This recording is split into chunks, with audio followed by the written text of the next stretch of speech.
to this. Por favor, aceitem a gravação.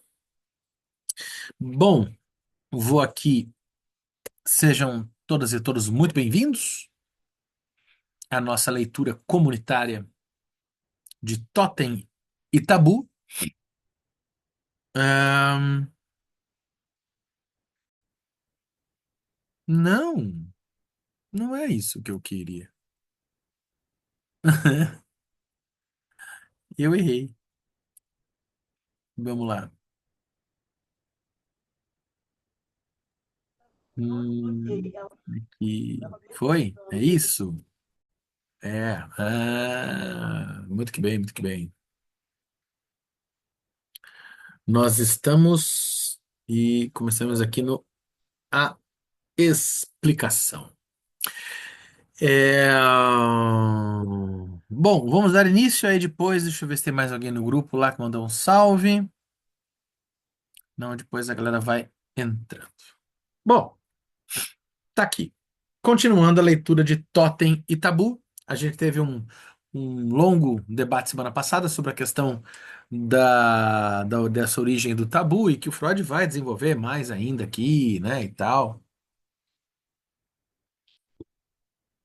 Mas é óbvio, se a gente ficar, não for para a questão psicanalítica propriamente, ficar na questão do tabu do incesto, a gente vai ver que isso é uma complicação à parte no mundo da antropologia, da etnologia, porque, afinal das contas, comunidades diferentes que entendem o incesto de maneira muito diferente, entendem o sentido de parentesco de modo muito diferente, então, cada comunidade entende o jogo do incesto, as interdições do incesto de modos muito diferentes.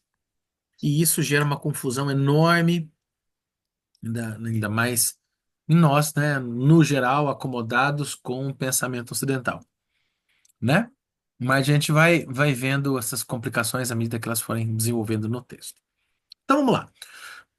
Eu tô aqui, para quem tiver com o livro físico, só avisando mais uma vez, né? Esse livrinho aqui, Obras Completas.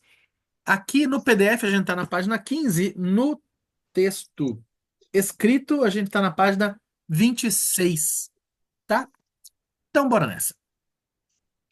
A explicação para essa linguagem, para nós, surpreendente, será fácil se a aprendermos como vestígio e indício daquela instituição que o reverendo L. Fison denominou casamento grupal, cuja natureza consiste em que determinado número de homens exerce direitos conjugais sobre determinado número de mulheres. Os filhos desse casamento grupal consideram-se, então, justificadamente irmãos uns dos outros, embora não tenham nascido todos da mesma mãe, e veem todos os homens do grupo como seus pais. Olha lá, essa dificuldade de trabalhar com diferentes comunidades, diferentes culturas, diferentes povos, diferentes, né, civilizações, a gente vê o conceito do que é pai, do que é mãe, né? Obviamente a questão da mãe, da mãe que nasceu, há de ser algo mais demarcado, mas quem são os irmãos, quem são os pais, né? A filiação, o conceito de filiação se dá de modo muito distinto do nosso, e daí o conceito de incesto vai ser diferente para cada cultura, e daí com isso essas complicações de parentesco ficam mais difíceis. Quando a gente fala então que toda civilização tem a interdição do incesto, é uma verdade. É. Contudo, entretanto, todavia, o que é incesto para cada cultura é diferente, certo? Embora vários autores, que vai comer o texto, né? Embora vários autores, como por exemplo Westermarck, em sua História do Casamento Humano, rejeitem as conclusões que outros tiraram da existência dos nomes de parentesco grupais, os maiores conhecedores dos selvagens australianos concordam em que os nomes de parentesco classificatórios devem ser considerados vestígios dos tempos de casamento grupal. Segundo Spencer e Gillen, ainda hoje pode-se constatar a existência de uma forma de casamento grupal nas tribos dos Urabuna e dos Dieri. Nesses povos, então, o casamento grupal teria precedido o individual e não teria desaparecido sem deixar nítidos traços na língua e nos costumes. Hum, olha aí, pra galera aí, devota praticante do poliamor, né? Dos trisais e polisais, notem como essa questão do casamento entre várias pessoas, união entre várias pessoas, é algo que perpassa distintas civilizações e que essa ideia de que uma forma específica, uma única forma específica, como a monogamia, por exemplo, é uma invenção ocidental e nisso não tem nada de natural, necessariamente. Né? Mas, se substituirmos o casamento individual pelo casamento grupal, torna-se-nos compreensível o aparente exagero nas medidas para evitar o incesto que encontramos nos mesmos povos. A exogamia totêmica, a proibição de vínculos sexuais entre membros do mesmo clã, aparece então como meio apropriado para evitar o incesto de grupo, meio que se tornou fixo e persistiu por longo tempo após sua motivação. Então, o sistema totêmico ele funciona muito bem num sistema populacional de grande número, né, de grande volume, não pensando tanto individualmente, né? Se assim acreditarmos haver compreendido a motivação dos selvagens australianos para estabelecer as restrições matrimoniais, é preciso saber que as condições reais mostram uma complexidade bem maior, desorientadora à primeira vista. Pois são poucas as tribos da Austrália que têm apenas a proibição determinada pelo totem. Elas são, na maioria, organizadas de tal forma que inicialmente se dividem em duas partes, que foram chamadas de classes de casamento. Em inglês, fratries ou frátrias, né? O Caetano tem isso na música, né? Língua portuguesa, né? Não quero mátria, quero frátria. Não quero pátria, não quero mátria, quero frátria, né? Olha o Caetano acertando para variar, né? Cada uma delas é exogâmica e compreende certo número de clãs totêmicos. Habitualmente, cada classe divide-se ainda em duas subclasses, subfratries, subfrátrias. A tribo inteira divide-se em quatro, portanto, as subclasses ficam entre as frátrias e os clãs do totem. O esquema típico de organização de uma tribo australiana, muito frequentemente encontrado, tem a seguinte aparência. Os 12 clãs totêmicos acham-se acham-se em quatro subclasses e duas classes. Todas as divisões são exogâmicas. As subclasses C e E formam uma unidade exogâmica, do mesmo modo as subclasses D e F. O resultado desses arranjos e, portanto, sua tendência não deixa dúvida. Eles ocasionam uma maior restrição da escolha matrimonial e da liberdade sexual. Deixa eu ver aqui, por favor, mutem seus microfones para evitar eco aqui. Se existissem apenas os 12 clãs totêmicos, cada membro de um clã poderia escolher, supondo o mesmo número de membros em cada clã, entre 11 e 12 das mulheres da tribo. A existência das duas frátrias limita esse número a 6 por 12, ou 1 por 2. Um homem do totem alfa pode se casar apenas com uma mulher dos clãs 1 a 6. A introdução das duas subclasses diminui a escolha para 3 por 12, ou seja, igual a 1/4. Um homem do totem alfa tem que limitar sua escolha às mulheres dos totens 4, 5 e 6. E aqui um esqueminha muito difícil, né? Eu sempre acho esses esquemas muito chatos, não vou destrinchar aqui, né? Mas isso é interessante para a gente entender o grau de complexidade e de sofisticação que a gente tem nessas estruturas de parentesco aqui, né? Depois, quem vai trabalhar muito bem com essas questões de parentesco é o Levi-Strauss, né? E quem vai se apropriar muito do aprendizado com esse tipo de análise de parentesco é o nosso querido amigo, muito amigo do Levi-Strauss, nosso querido amigo Lacan, né? É desse tipo de análise aqui que nasce o estruturalismo é,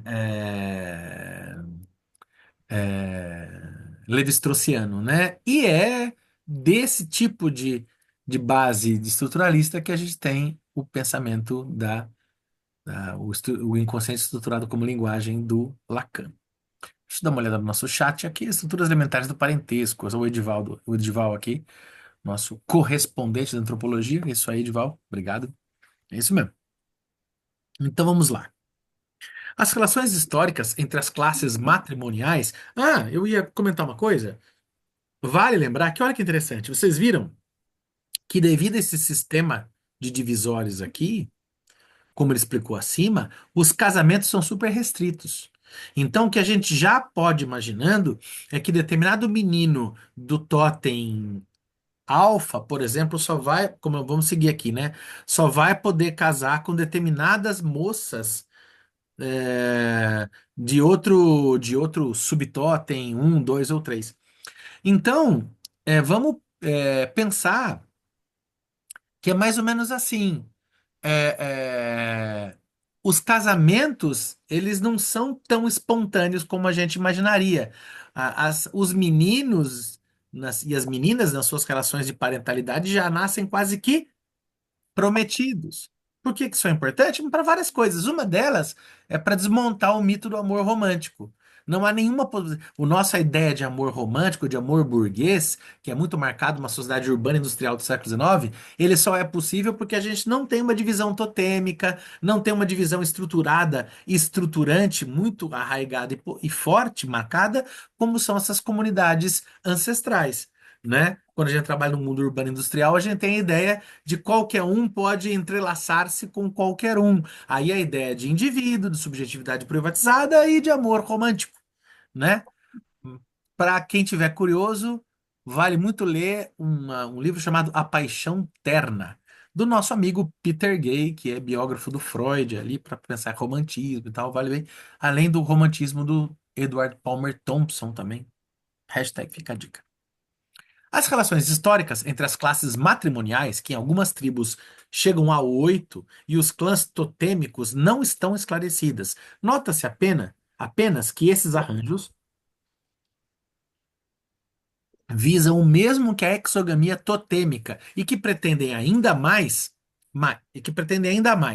Porém, enquanto a exogamia totêmica dá a impressão de ser um estatuto sagrado surgido não se sabe como, ou seja, um costume, as complicadas instituições das classes matrimoniais, das subdivisões e pré-condições a elas relacionadas parecem vir de uma legislação deliberada que talvez retomasse a tarefa da prevenção do incesto, porque a influência do totem declinava.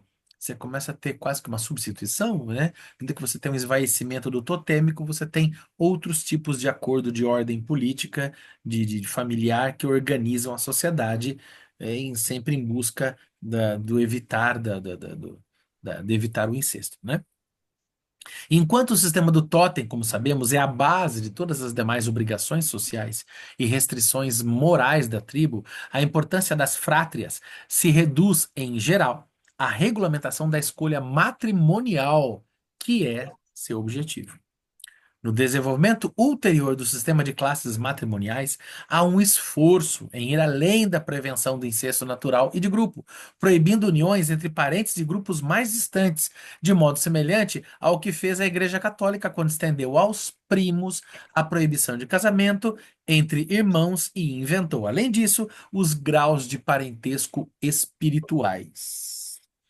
Se alguém tiver com a nota aí e achar que a nota é interessante. Deixa eu ver aqui. 10. Ah, não, tá aqui. Artigo Totemismo, Enciclopédia Britânica, né? Coisa que a gente não usa mais. Enciclopédia, né? Não interessaria muito nos aprofundarmos das discussões extraordinariamente complicadas e obscuras acerca da origem e significação das classes e da relação destas com o totem. Basta, para nossos fins, chamar atenção para o enorme cuidado que os australianos e outros povos selvagens dedicam à prevenção do incesto. A prevenção do incesto. Temos de admitir que, no tocante ao incesto, esses selvagens são mais sensíveis que nós, né? Sim, é uma questão a nossa sociedade é muito mais caótica, muito mais ampla, urbana e industrial, né? Essas comunidades são mais estruturadas, estruturantes, né? Temos de admitir que, no tocante ao incesto, são mais sensíveis que nós. Provavelmente se acham mais próximos da tentação, de modo que têm necessidade de maior proteção contra ela. Mas o horror ao incesto entre esses povos não se contenta em criar as instituições mencionadas, que nos parecem dirigidas principalmente contra o incesto grupal. Temos de acrescentar-lhes uma série de costumes que impedem as relações de parentes próximos em nosso sentido e que são mantidos com seriedade quase religiosa e cujo propósito nos parece inequívoco. Tais costumes ou interdições podem ser chamados de impedimentos, avoidances. Sua difusão ultrapassa em muito os povos totêmicos australianos. Mas também nisso pedirei ao leitor que se satisfaça com uma breve amostra do rico material, né? Na Melanésia,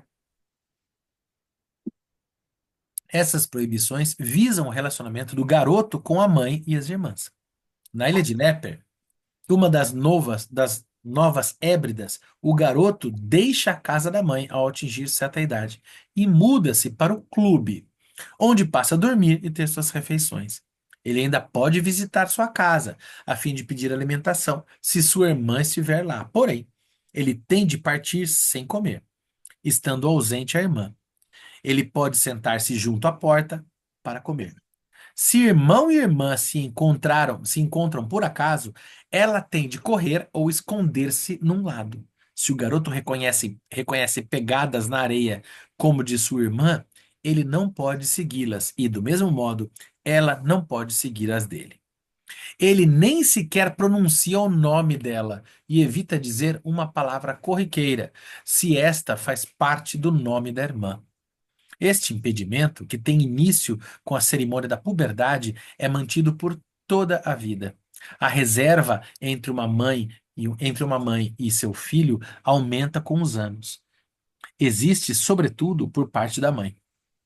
Quando ela traz para o filho algo de comer, não lhe dá o alimento ela mesma. Deixa-o à vista dele. Também não lhe dirige a palavra com intimidade. Não diz você, du, como fazemos nós, e sim o Senhor, sie. Aqui é em alemão, né? Du e sie, né? Usos semelhantes se acham na Nova Caledônia. Quando o irmão e a irmã deparam um com o outro, ela foge para os arbustos e ele passa adiante sem voltar o rosto para ela. Olha que interessante, né? É uma negação profundíssima, né? Do incesto. Na Península Gazelle, na Nova Britânia, a irmã não pode mais falar com o irmão após seu casamento. E também não pronuncia mais o nome dele. Designa-o com uma circunlocação. Circunlocação, se não me engano, seria tipo um deítico, né? Que fala tipo ele, dele, uma coisa assim. Não sei, deixa eu ver. É do James Fraser, né? A citação aqui. Mas, né, habitantes do litoral da Península de Gazé, mas nada muito marcado aqui, na nota. Em Novo Mecklemburgo, o primo e a prima, embora não de todo grau, são alvo dessas restrições, assim como o irmão e a irmã.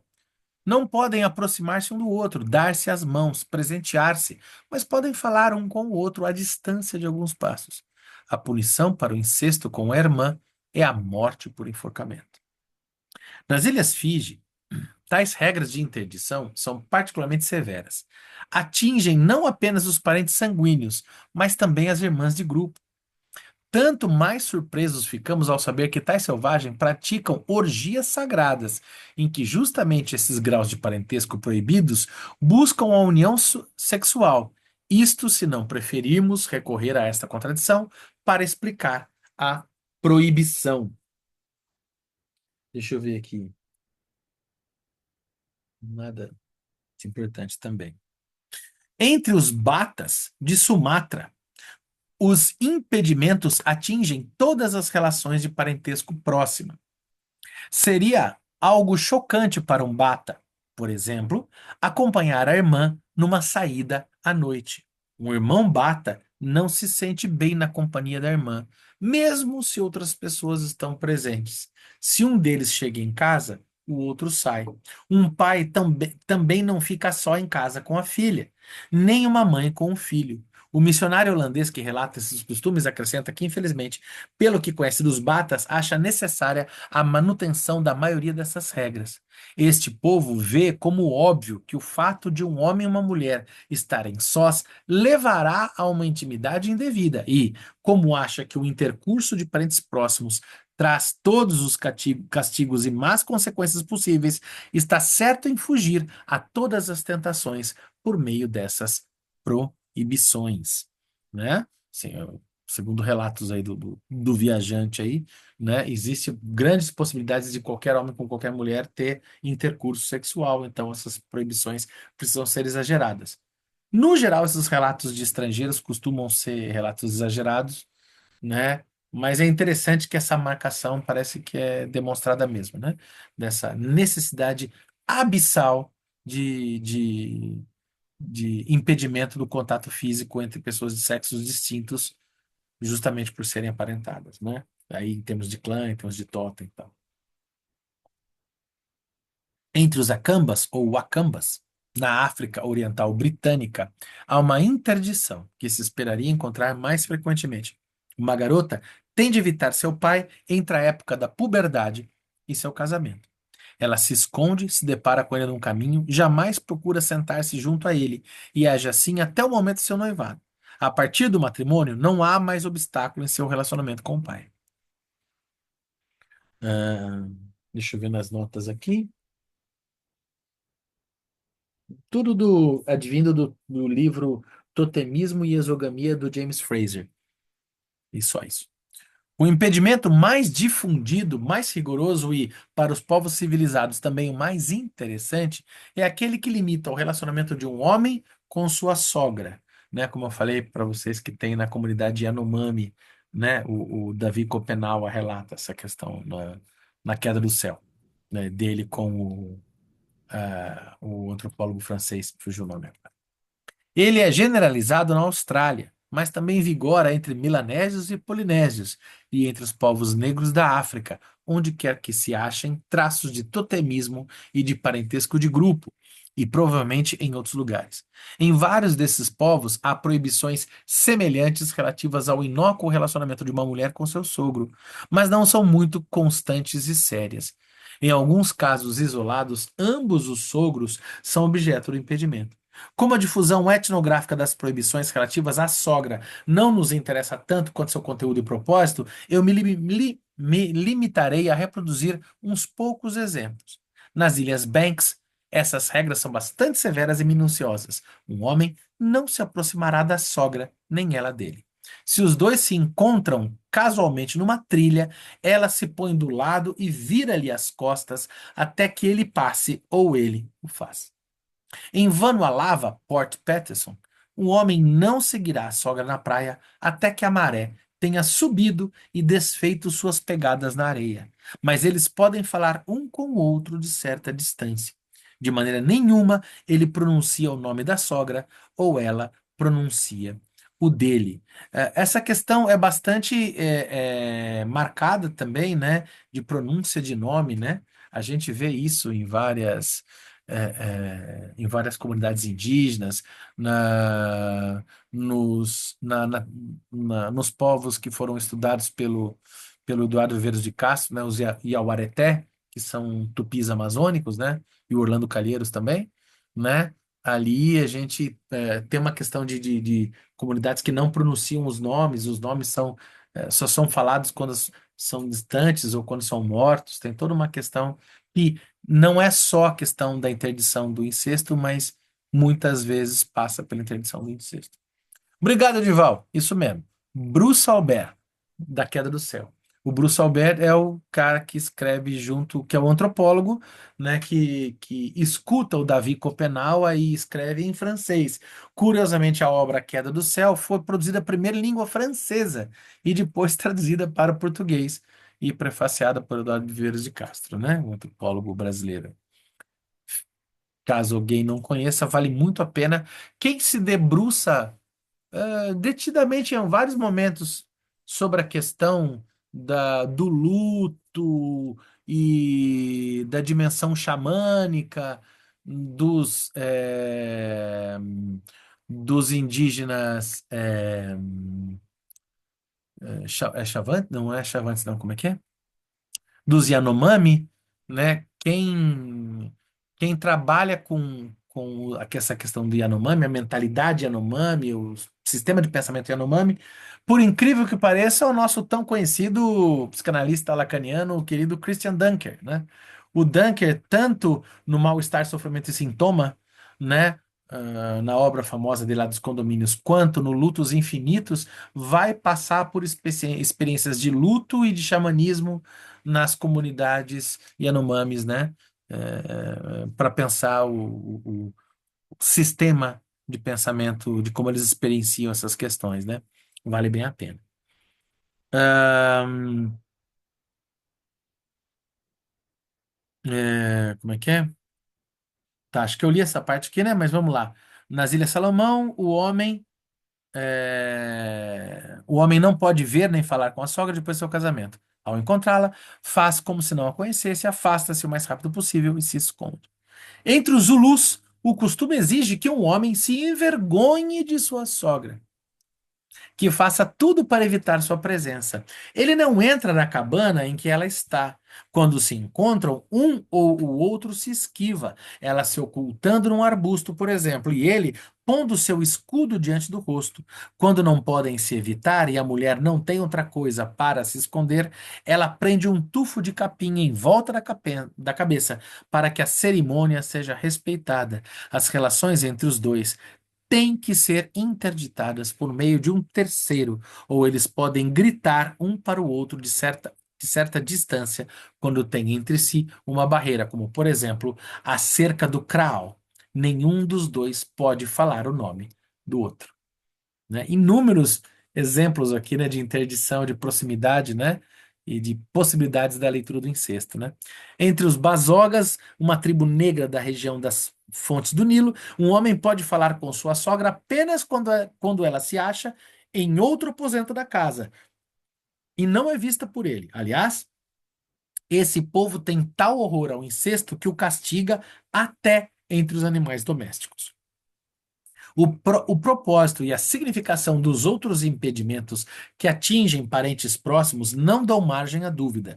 Todos os observadores os veem como medidas de proteção contra um incesto, mas as proibições referentes à relação com a sogra tiveram interpretação diversa em alguns autores. Pareceu-lhes incompreensível, justificadamente, que todos esses povos mostrassem tamanho receio da tentação que se apresentava ao homem na forma de uma mulher bem mais velha, que poderia ser sua mãe. Tal objeção foi também feita à concepção de Fison, que apontou para o fato de certos sistemas de classes matrimoniais terem uma lacuna de não tornarem teoricamente impossível o casamento de um homem com uma sogra. Daí ser necessária uma garantia especial contra essa possibilidade. Bom, eu quero acreditar, faz alguns bons anos que eu não releio o texto, mas que o Freud vai chegar nessa nossa questão, né? Da nossa questão, nós, ocidentais, né? Do Brasil, por exemplo, com a sogra, né? Todo esse mito do homem com a sogra, a piada de sogra, a relação de sogra entre o homem com a sua sogra, mulher, e da mulher com a sua sogra, mãe do marido ou com o sogro, né? Mas principalmente do homem com a sogra e na nossa civilização ocidental isso ainda persiste, imagino, né? Com o imaginário da sogra perversa, da sogra megera, né?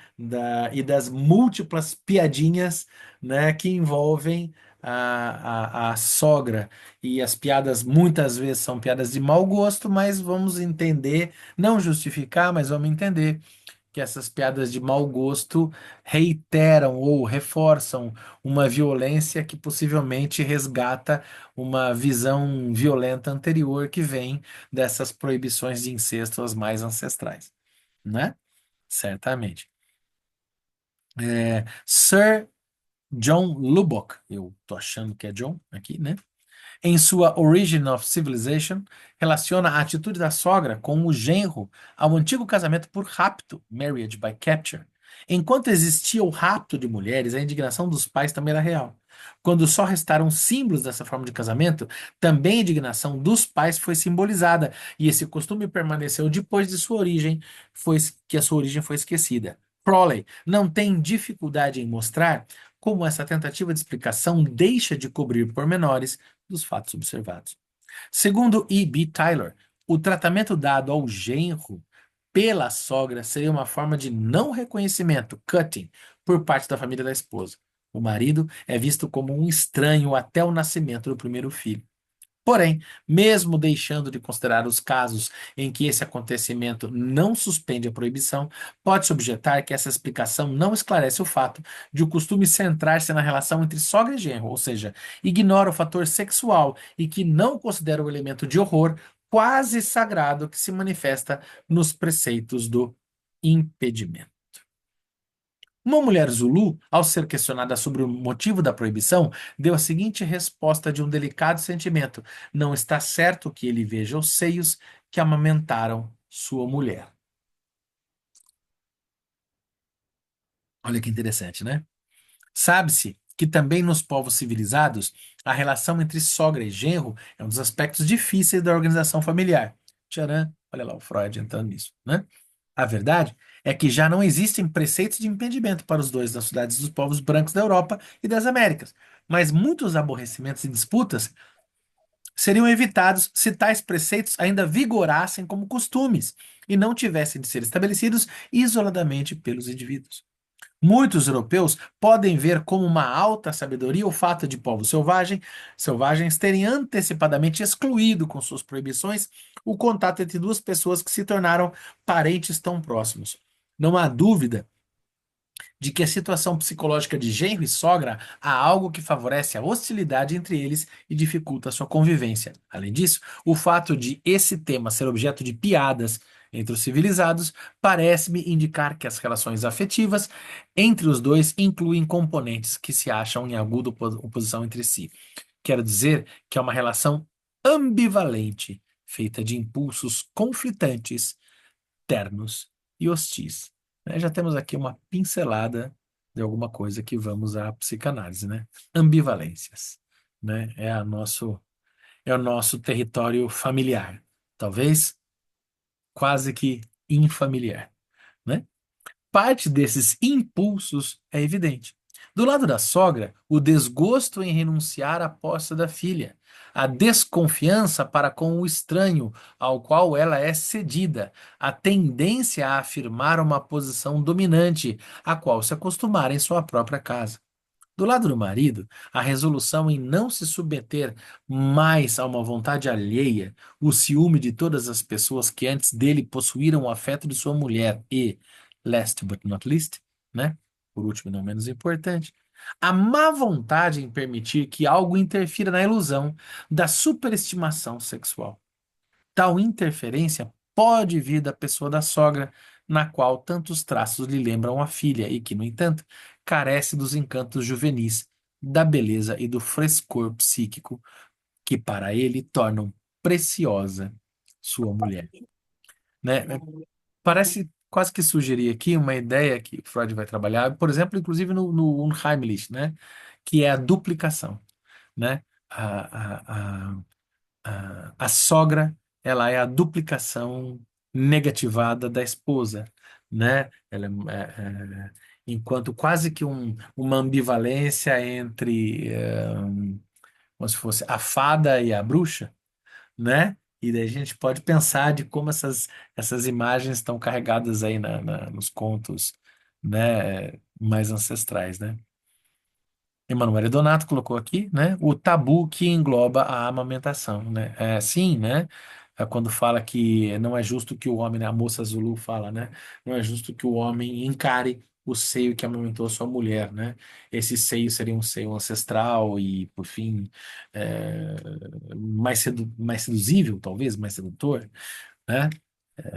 Enfim, é preciso desse tabu, né, para regular essas relações. O conhecimento de impulsos psíquicos ocultos que nos é dado pela investigação psicanalítica dos indivíduos permite acrescentar outros motivos a esses. As necessidades psicossexuais da mulher devem ser satisfeitas no casamento e na vida familiar, mas ela é ameaçada pela insatisfação devida ao fim prematuro da relação conjugal e à ausência de acontecimentos na sua vida emocional. Ao envelhecer, uma mãe se protege disso mediante a empatia com seus filhos, a identificação com eles, ao tornar as suas vivências emocionais deles. Disse que os pais continuam jovens com seus filhos. Esse é, de fato, um dos mais preciosos ganhos psíquicos que os pais obtêm dos filhos. Na ausência destes, deixa de existir uma das melhores coisas para suportar a resignação que seu próprio casamento exige. Tal empatia com a filha chega facilmente ao ponto de a mãe também se enamorar do homem amado por ela, algo que, em casos extremos, leva a graves formas de adoecimento neurótico em consequência da forte luta psíquica contra essa disposição afetiva. Em todo caso, uma tendência a tal enamoramento não é nada rara na sogra, e ela ou a inclinação que lhe é oposta se agregam à profusão de forças em conflito na sua mente. Tampouco é raro que o componente hostil, sádico da excitação amorosa se volte para o genro, a fim de reprimir mais eficazmente o componente proibido afetuoso.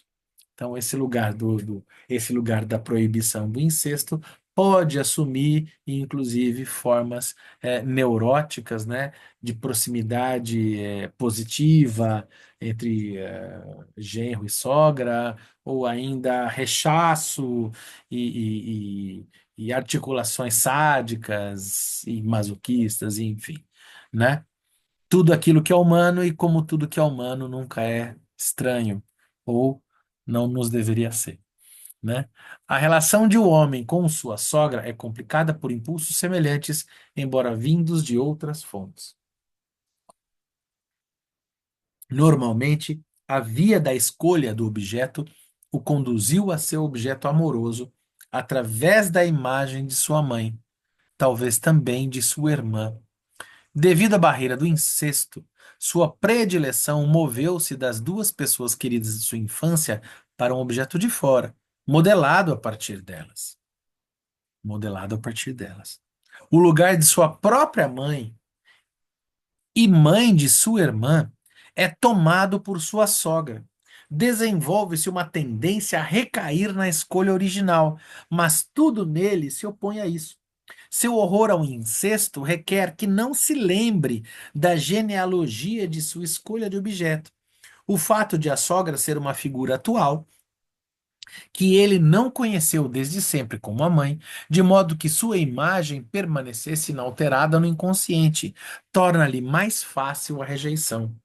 Um elemento de irritabilidade e fastio na sua mescla de sentimentos nos faz supor que a sogra constitui realmente uma tentação incestuosa para o genro. Assim como, por outro lado, não é raro um homem apaixonar-se ostensivamente pela futura sogra antes de inclinar-se para a filha desta, né? Ah, é muito interessante, né? Como a gente pode encontrar. Tenho certo que absolutamente ninguém nunca viu isso, mas eu vou trazer esse exemplo, né? Se você, caso aconteça de alguém um dia entrar naqueles sites, né, que tratam da sexualidade mais desnuda, né, nos sites pornográficos que tanto existem por aí no mundo da internet, vocês vão ver os títulos dos vídeos. E os títulos né, madrasta, mãe, mãe da namorada, mãe da esposa, irmã do amigo, e grande parte dos títulos desses filmes, dessas vinhetas pornográficas da internet, estão grávidas de afirmação incestuosa. É impressionante como se a gente tomar, Dá para dizer que isso é uma amostra honesta? Não sei, mas assim, se a gente for pensar a sexualidade masculina hoje a partir dos vídeos pornográficos da internet, a gente, olhando os títulos, a gente vai falar, nossa, mas o imaginário do erotismo masculino é completamente marcado pelo incesto. Porque grande parte dos títulos está ali dado ao incesto, né? O que reitera isso que a gente está lendo aqui no Freud. Olha, há de se compreender tantas regras, tantas restrições em comunidades diferentes, culturas distintas, blá, blá, como essa dimensão do incesto deve ser importante para a construção da sociedade, né? Porque isso existe, né, de maneira ostensiva no mundo hoje. É só procurar com atenção, né? É, a suposição, justamente isso, o fato. Não vejo nada contra a suposição de que justamente isso, o fator incestuoso da relação, motiva as proibições entre sogra e genro nos povos primitivos, na explicação dos severos impedimentos entre os primitivos. Portanto, nós favorecemos a opinião manifestada primeiramente por Frisson, que enxerga, Fison, desculpa, que enxerga nessas prescrições apenas uma proteção contra o possível incesto. O mesmo valer-se-ia para todas as demais proibições entre parentes sanguíneos ou por casamento. A diferença estaria em que, no primeiro caso, trata-se de um incesto direto. A intenção de preveni-lo seria consciente. No outro, que inclui a relação com a sogra, o incesto seria uma tentação da fantasia, proporcionada pelos elos intermediários inconscientes. Na exposição precedente, quase não houve oportunidade de mostrarmos que a aplicação do ponto de vista psicanalítico pode levar a uma nova compreensão dos fatos da psicologia dos povos, pois o horror ao incesto entre os selvagens há muito foi percebido como tal e não requer maior interpretação. O que podemos acrescentar é que ele constitui um traço peculiarmente infantil e uma notável concordância com a vida psíquica dos neuróticos. A psicanálise nos ensinou que a primeira escolha sexual do menino é incestuosa, concerne aos objetos proibidos, a mãe e a irmã, e também nos deu a conhecer as vias pelas quais ele se liberta ao crescer da atração do incesto. Já o neurótico representa para nós um quê de infantilismo psíquico. Ele não conseguiu libertar-se das condições infantis da psicossexualidade ou reverteu a elas inibição no desenvolvimento e regressão.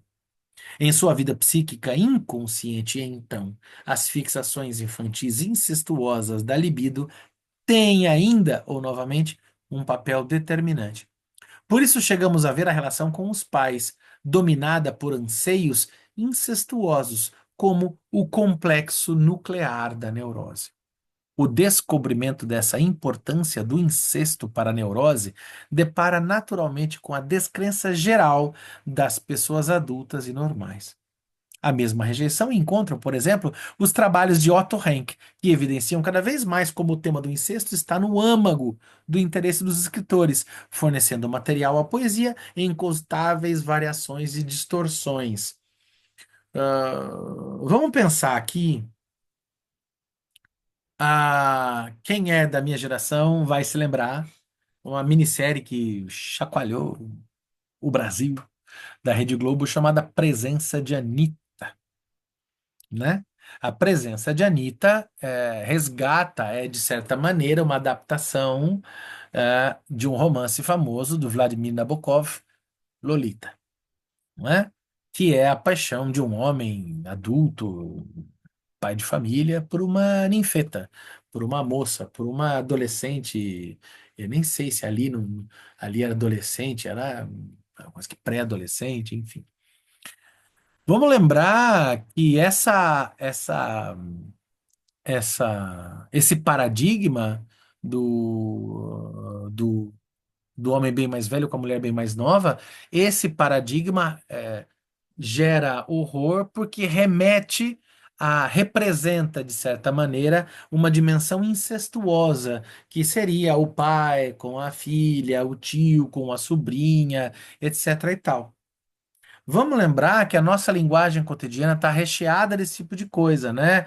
Um senhor de idade, uma senhora de idade, é um tiozinho, uma tiazinha, né? E vamos lembrar que é graças à Anitta e a esse paradigma erótico da década de 90, se não me engano, dos anos 2000, de presença de Anitta, que é graças a isso que a grande estrela do pop brasileiro, Dona Larissa, muda o seu nome para Anitta e tem uma brilhante carreira internacional, né? Então, assim, é interessante como esse paradigma, né? O horror da pedofilia remete, em última instância, a essa dimensão incestuosa dos adultos e das crianças, representando essa articulação de possivelmente relações sexuais entre pais e filhos, e daí uma dimensão incestuosa. É dessa noção do imaginário que a gente começa a observar aqui com o Freud, né? Vale a pena dizer. Vamos lá. Essa minissérie foi reprisada há alguns anos, muito boa. Sim, Caio, presença de Anitta, chacoalhou o país na época e tal, né? Foi bem interessante. Que vem do Nabokov, né? Enfim, e que não deixa de ser uma história de uma violência, né? Preciso lembrar. Mas é preciso entender essa dimensão da violência no nosso psiquismo, como funciona. Variações e distorções. Somos levados a crer que tal rejeição, antes de tudo, um produto da forte aversão do homem a seus antigos desejos incestuosos, desde então submetidos à repressão. Vou ter que citar aqui o nosso querido professor Eduardo, é o famoso caso do credo que delícia, né? Daí, não carecer de importância para nós mostrar que os povos selvagens ainda veem como ameaçadores e merecedores de rigorosas medidas de defesa os desejos incestuosos humanos fadados a se tornarem inconscientes, né? Digamos que o Freud está querendo dizer é que os povos ancestrais colocam desnudo, né? Desnudos, as articulações que para nós ganham em sofisticação porque se tornam camadas e camadas dos nossos mais profundos inconscientes, né? Dois, o tabu e a ambivalência dos sentimentos. Hum, pode falar, viu, gente? Tá todo mundo quietinho hoje, né, viu? Invade geral, viu? É pra vocês. Vamos lá. Fábio, Oi! É o e Ronald. aí? Eu ia perguntar, cadê Ronald, que se não veio o encontro passado? E aí? E aí? Como é que Fala você aí. tá? Tranquilo? Que bom que eu pensei, eu falei, pô, se o Ronald não vier hoje, eu vou mandar mensagem pra ele. Falar, porra, cadê o Ronald, cara? Como assim? Vim fazer uma visita a você, Benjamin. Benjamin ali, ó. Ah, legal. E aí, A cara? galera aí. E aí, cara? Beleza? Tranquilo? Tamo aí. Tô Tudo acompanhando tua ótimo. leitura desde o início aqui, eu tô quietinho. O que aconteceu? Não, não fique quietinho, não.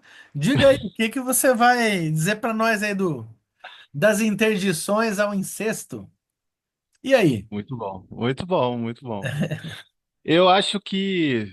Não, a leitura excelente do Tabu é uma leitura Tá no comecinho, fundamental, né? é. Tá no comecinho e tal, e essa introdução também é ótima, assim, muito boa mesmo.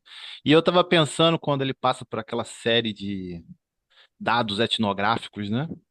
Uhum, É, é bom lembrar que ele nunca teve nesses lugares, né? Ele está acessando dados etnográficos de terceiros. uhum. Então, ele está fazendo uma antropologia de gabinete, né?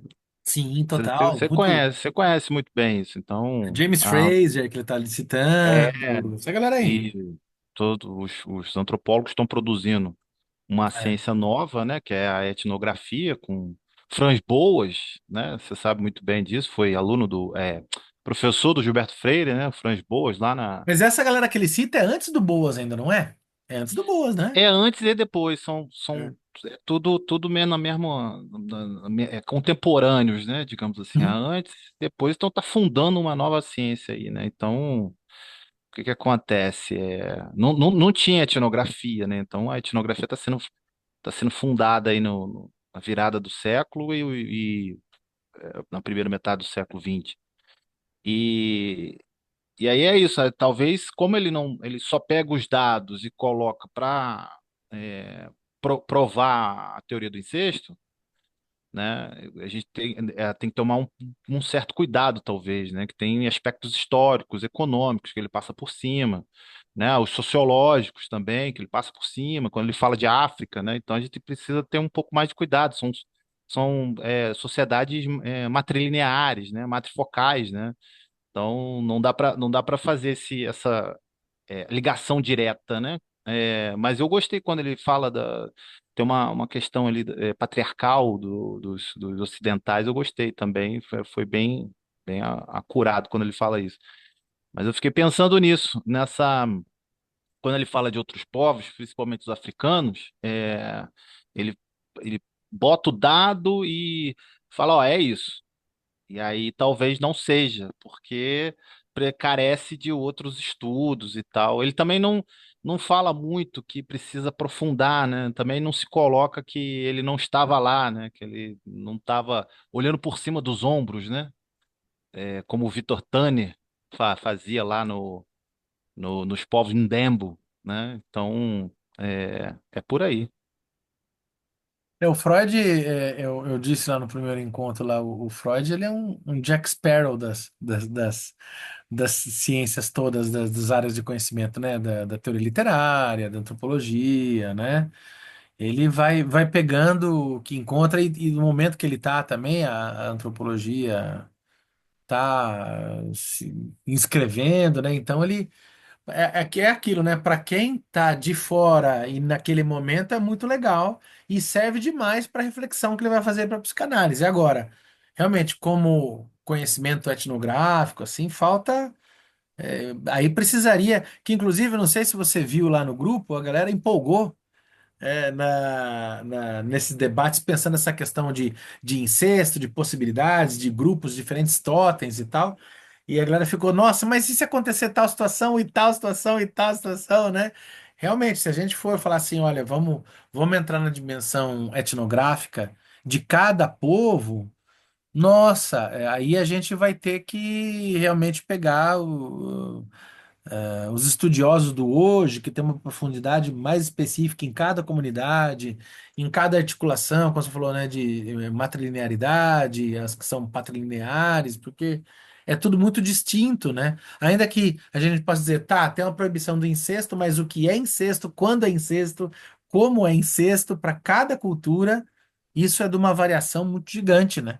E que é difícil. Exatamente, exatamente. O David Schneider, ele tem é um antropólogo também, né? Ele faz ele tem um livro, né?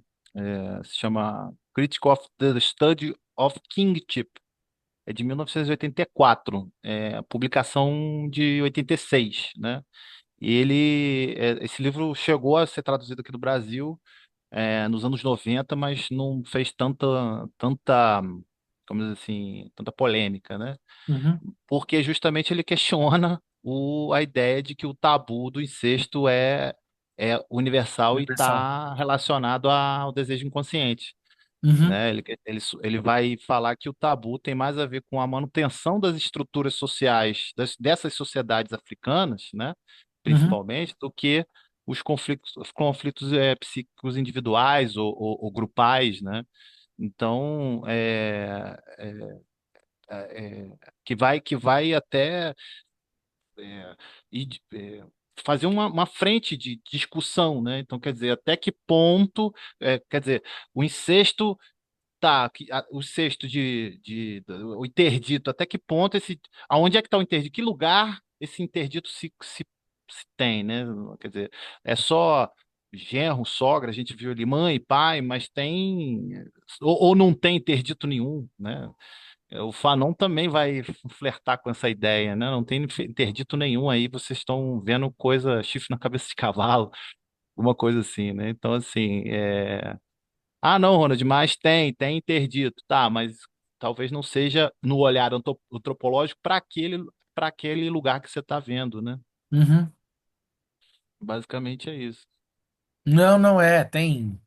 Se a gente for para a seara da antropologia, tem bastante coisa, hein? Legal, legal. Isso mesmo. Obrigado aí, Ronald. Fica Tamo aqui aí. com a gente. Não desiste de nós, não. Muito boa Tamo sua aí, pergunta tamo aí. aí. Inclusive, se não me engano, teve naquele seminário. do ano passado que teve do grupo lá, seu e do que é vinculado à Uhum, Universidade Rural do Rio, né? É uhum, isso. uhum. É Teve a uma. jornada. Uhum. Isso, teve um encontro interessante que foi debatido o Totem e Tabu lá, né? Que eu lembro de uma Foi. pesquisadora que falou sobre, trazendo questões bem interessantes de uma leitura mais fresca, mais contemporânea do Totem e Tabu, né? Eu lembro que eu vi um Uhum. trecho, foi bem interessante, né? Foi, aquela jornada tá bem bacana. Tem uma cacica, a cacica Querexu, né? É Do mesmo. povo Mumbiá, né? Lá do Rio Grande do Sul. Ela falou também sobre a questão das mulheres indígenas serem liderança lá, né? Nas comunidades indígenas, né? E Uhum, que aí o incesto não seria, ou pelo menos o interdito, né? Não o uhum, incesto, mas o interdito, assim, o lugar vazio, digamos assim. Seria de outro lugar, não seria da ordem do parentesco, seria fora da parentalidade. Também é tá. interessante, ela falou isso. Olha só. O, a xamã, a Tamis Bárbara, que tem um terreiro ali no Cosme Velho, aqui no Rio de Janeiro, também citou os povos americanos, né, como o interdito. Aí ela citou, cara, ela citou uns 10 povos, assim, né? Então eu não vou lembrar aqui. É Os muito 10 mundo, povos né? americanos, É muito mundo, é um negócio impressionante. e aí que estaria bem semelhante, bem próximo a isso que a Cacica Querexu estava dizendo, né? Então, é isso. Ah, Tá que lá gravado. legal. Tá lá no canal, né? Que é o. É. Que O que é o. Cepapec Coletivo, é o coletivo. É Cepapec Coletivo, tudo junto. Que Cepa- é o coletivo de pesquisa ativista, psicanálise, educação e cultura, né? Legal. Que é você tocado por você e Jairo Carioca, né?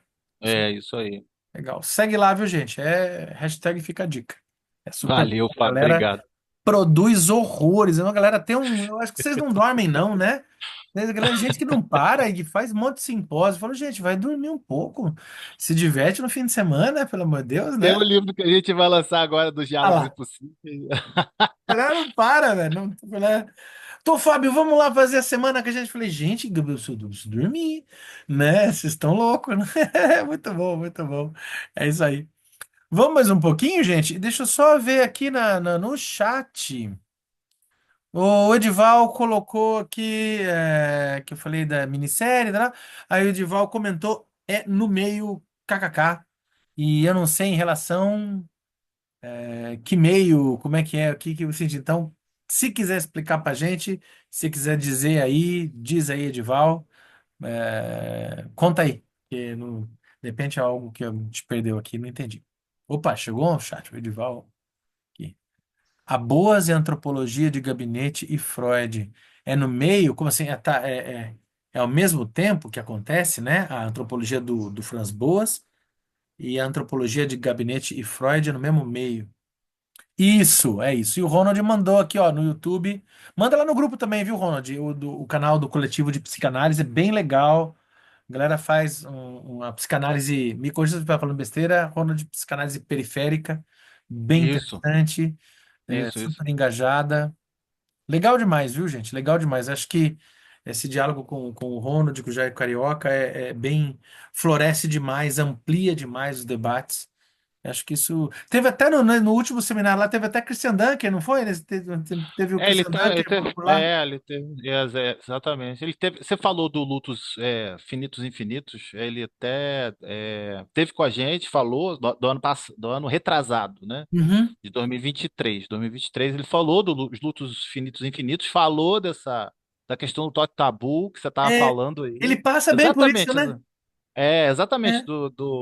dos povos Yanomami. Ele passou, acho que um mês lá convivendo, né? De lá ele depois foi para Moçambique Olha discutir só. isso com a galera da Sociedade Psicanalítica de Moçambique. E aí depois Ronald, você cortou. O que aconteceu? O som. Ué? Ou eu não tô ouvindo? Tudo bem, gente? Pra mim tá tudo bem aqui. Eu não tô Ele ouvindo cortou o mais. som. Foi, então foi. Ah, O foi. Marcinho.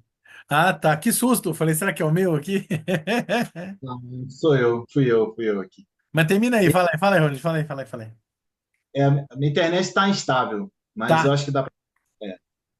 E não, então, do Lutos Infinitos Infinitos, né? Esse livro é Uhum. sensacional, ele traz essa abordagem dessa convivência, né? Diferente do Freud, que não teve lá, né? É, Então, então. o foi lá, então, assim, é diferente, cara. Escutar os povos é Claro, diferente pra caramba. Então, com certeza.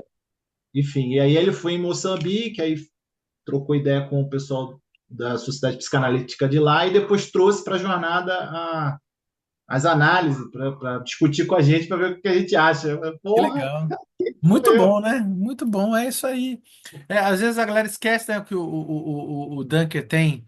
A gente talvez pense no Dunker como algo assim, um cara completamente ocidentalizado, Lacan, né? Mas você vê que ele tem essa incursão pela questão Yanomami, pelo xamanismo, né? Uma abertura bem legal, né? Bem massa mesmo. É isso aí, Sim, muito bom. inclusive tá sendo o diretor ele falou isso para a gente ano passado, agora na saúde de 2024, né? Falando de religião, né? Religião e psicanálise. E aí ele falou que tá lá no canal. Foi diretor, agora tá empossado diretor do Campo Lacaniano Brasil, né? Hum, que legal. Que É. massa. É isso aí, cara, é isso aí. Tá vendo, gente? Bastante. A gente não tá louco estudar o que a gente estuda, tá vendo? A gente não tá sozinho. Não, Ou tá louco de jeito junto, o que é nenhum, mais tá bom pra legal. caramba. É isso aí, vamos mais um pouquinho. Marcinho, meu querido, seja bem-vindo. Que bom que você tá aqui com a gente. O tabu e a ambivalência dos sentimentos. Tabu é uma palavra polinésia cuja tradução nos apresenta dificuldades, pois já não possuímos o conceito por ela designado. Entre os antigos romanos, ele ainda era comum. O seu sacer era o mesmo que o tabu dos polinésios. Também o. Nossa, eu tô achando que é algum erro de diagramação aqui, né? Esse interrogação go aqui dos gregos, né? Ou será, acho que é alguma letra grega que saiu digitada dessa maneira aqui, né? Ômega, talvez? Não sei. É uma letra aqui no escrito que eu não sei qual é. Deixa eu ver se eu Que colocar página aqui que você, você consegue ver. que página você No, tá? na 42 do livro. É um, 42. A- é um alfa, eu acho. É um Ah, alfa tá. com Também o. Nossa. oigos. É, Oios. é, eu acho que é Ados. Eu tô achando que é um delta. Atos. Não vou lembrar qual que é. É um alfa, depois pode ser um delta, um ômega e um sigma. Eu tô em dúvida se é um G ou um D. Ados, Agos, né? E tem esse A aspirado também, né? Que é o grego arcaico, que é e pior, né? Aqui na 42, né? Mas enfim, beleza. Também É essa palavra Actos, grega. não? É Oi? Actos, não? Actos. Actos. Eu tô achando que é uma letra só aqui, não sei, não sei. Porque Actos seria promotório, né? Actos É, seria isso. Seria a formação, como que é? Margem, né? O acho limite. que não poderia ser actos, porque teria que ter tipo, o C e o T, né? Uma, duas aqui é Eu uma não letra sei. só. Se tirar Mas uma foto aí, a gente consegue ver. Se tirar uma é, foto. Eu estou sem o livro aqui, eu estou acompanhando por você. você vê que as divisões são estranhas, às vezes, né? Das palavras, da diagramação dá uns errinhos, né? Mas tudo bem. A gente supera. Eu também. Eu não sei vocês, eu não sei ler grego muito bem, não. Eu dou umas enroscadas, mais ou menos. Obrigadíssimo, Natália. Também o Ados, Agos, Afos, dos gregos e o Kadaush dos hebreus devem ter significado o mesmo que os polinésios exprimem com tabu e muitos povos da América, África, Madagascar, Ásia Central e do Norte com denominações análogas. O significado de tabu se divide para nós em duas direções opostas. Por um lado, quer dizer santo, consagrado. Por outro, inquietante, perigoso, proibido, impuro. Esse inquietante aqui eu estou quase vendo o Unheimlich, né? Impuro. O contrário de tabu em polinésio é noa, ou seja, habitual, acessível a todos. Assim, o tabu está ligado à ideia de algo reservado. Exprime-se em proibições e restrições, essencialmente. A nossa expressão temor sagrado corresponde frequentemente ao sentido de tabu. E em língua portuguesa a gente tem até uma linha de cosmético muito antigo, né? Que era tabu. Sei se se lembra que a galera talvez se lembre, né? Você tinha até um comercial dos cosméticos, talco. Existe até hoje, bicho. Tem? Tabu? Existe, Nossa, tem se eu até soubesse, eu hoje. teria comprado para colocar aqui, né, tabu. Provocativamente, quando eu fiz o comercial no Instagram do grupo Totem e Tabu, eu coloquei uma música da cantora, ela é marroquina, não lembro, lugar da África, a Xadê, né? E coloquei aquela música Sweetest Taboo, né? Que é o mais doce dos tabus, né? Para chamar a galera pro. Funcionou, deu bastante gente aí, né? As restrições do tabu são algo diverso das proibições religiosas ou morais. Não procedem do mandamento de um Deus.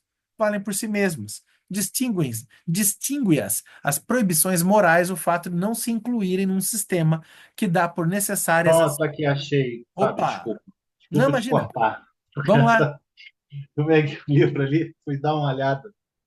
É Hieros mesmo, porque é Kadosh, né? Kadosh. Kadosh. É, Kadosh. você No falou que hebreu é, é Kadosh. mas em grego é? No hebreu é Kadosh porque é santo, separado. Aí o Sim, correlato de Kadosh no, grego. no grego é Hieros, que é Hieros, hierofania, né? mas começa É com alfa. hierofania, né? Sim, mas começa com alfa. Aquela letrinha, né? H, A. Não, não, começa com alfa, depois tem um, não sei se é um, parece um Y, né? Não me lembro se é delta e tal. É, Engraçado, ele pegou aqui é, para mim com um H. então Porque o aqui, hierofania, né? tá, Hierofania do. pode Oh, meu ser, Deus. mas aqui tava um alfa, eu não entendi, mas não sei se por causa do aspirado, se é uma escrita arcaica, também tem isso, né? Do grego arcaico, né? Também tem isso. Também não sei aqui, né? Não, legal, legal. Vamos lá. Segundo esse sistema, que dá por necessárias privações de forma geral e fundamenta esta necessidade. As proibições do tabu prescindem de qualquer fundamentação. Essa é a parte mais legal, né? Tem origem desconhecida, para nós obscuras, parecem evidentes para aqueles sob o seu domínio. Wundt, que nós vimos lá no começo do texto, né, da psicologia experimental, afirma que o tabu é o mais antigo código de leis não escritas da humanidade. Considera-se, geralmente, que o tabu é mais antigo que os deuses e remonta a épocas anteriores a qualquer religião. Como necessitamos de uma descrição imparcial do tabu, a fim de submetê-lo ao exame da psicanálise, transcrevo passagens do verbete tabu em Enciclopédia Britânica, assinado pelo antropólogo Northcote W. Thomas. Provavelmente falando, o tabu abrange apenas A, o caráter sagrado ou impuro de pessoas ou coisas, B, o tipo de proibição que resulta desse caráter, e C, a santidade ou impureza que resulta de uma violação da proibição. O contrário de tabu na Polinésia é noa e formas afins que significam geral ou comum. Num sentido mais amplo, várias classes de tabu podem ser diferenciadas. Um, tabu natural ou direto, resultado do mana, poder misterioso, inerente a uma coisa ou pessoa. 2. Comunicado ou indireto, igualmente resultado do mana, mas A, adquirido, ou B, imposto por um sacerdote, chefe ou outro alguém. E 3. Intermediário, em que ambos os fatores estão presentes, como na apropriação de uma mulher pelo marido. O termo é também explicado a outras restrições rituais, mas não se deve chamar de tabu aquilo que é melhor caracterizado como interdição religiosa. Os objetos de tabu são muitos. Um, tabus diretos visam a proteção de pessoas importantes, chefes, sacerdotes, etc., contra qualquer dano. B, a salvaguarda dos fracos, mulheres, crianças e pessoas comuns em geral, em relação ao poderoso mana, influência mágica dos sacerdotes e chefes. C, a prevenção contra os perigos ligados à manipulação ou contato com cadáveres, ingestão de certos alimentos, etc. Lembrei, pensei um exemplo agora, obviamente. D.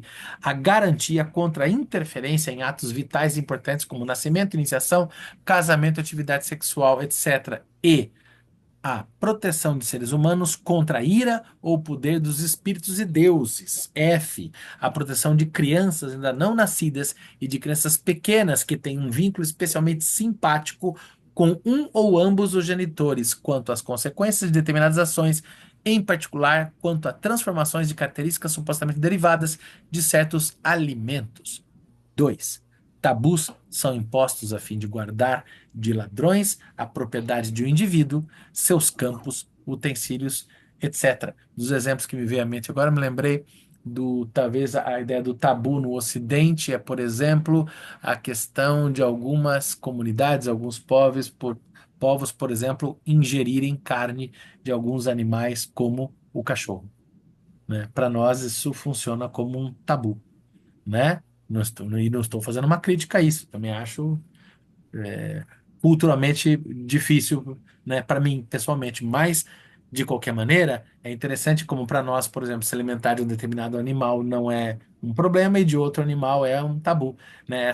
Esse lugar de proibição de ingestão, né? E também a questão do utensílio para a proteção de crianças. Nós temos o tabu, por exemplo, da fita vermelha para a proteção de crianças e animais, né? Os antigos botavam, né, para quebrar o quebranto, né, que é a fitinha vermelha nas meninas, nos meninos, nos cachorros. Me lembro uma vez andando com meu vira-latão na agropecuária e tal, e daí um cara, ó, muito bonito seu cachorro, precisa colocar uma fita vermelha, que etc e tal, né? E também nas crianças romanas e nas plantações eram muito comum estátuas dedicadas a Príamo, né? Que eram estátuas de falo grandes, gigantes, né? Que eram colocadas nas plantações, né? Para afugentar ladrões, né? Que viessem coletar, roubar os frutos da plantação. E era comum em crianças pequenas que se colocassem corretinhas com pequenas estatuazinhas de falos, né? Para proteger as crianças, né? Segundo a definição aqui, igualmente tabus, né? O castigo para a Fábio, violação. Oi, diga, Márcio.